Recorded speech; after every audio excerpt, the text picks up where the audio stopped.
Spent $850 on Jeffree Star skincare and I'm throwing all of it in the garbage. Okay, so I was genuinely not going to post a video because Jeffree Star is literally the only person in this industry that actually terrifies me. But how this point of the video, if you watched to the end, was I was simply explaining why his company, objectively, is not as successful today as it was in 2019 and 2020. There were several death threats from his fans, and I'm gonna use it.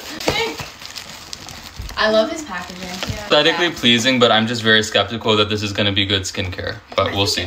So I started with the strawberry line and my skin immediately broke out. I got hives, I got rashes, I got bumps, and obviously I didn't want to continue using it, but I thought, you know what, maybe this is a fluke because this has a lot of fragrance in it, and I'm sorry, in my opinion, there just is no reason why perfume should be in a skincare product. If your goal is to make actual good quality skincare, putting perfume in it, there's absolutely no reason to do that. It's just going to increase the chance that it's going to cause somebody to break out, and I don't understand. There's fragrance in here, which I don't like, because skincare really shouldn't have added fragrance, because that's like, it could be an irritant if you have sensitive skin.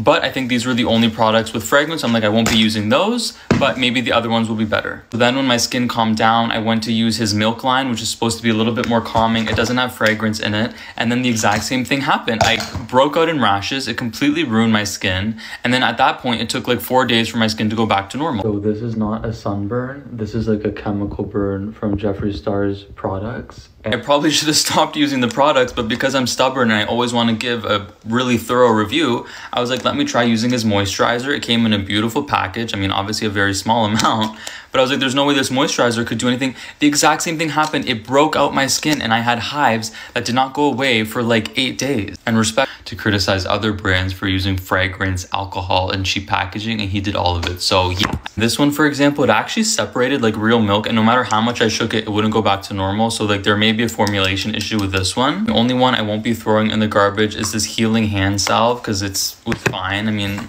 and then also this lip scrub, it's basically just sugar though, so it's pretty hard to mess that up. And as for my skin, I did go to my doctor and I had to get a hydrocortisone cream, which is like a steroid cream to bring the inflammation down. And I also had to go on a prescription antihistamine because the rashes just kept getting worse.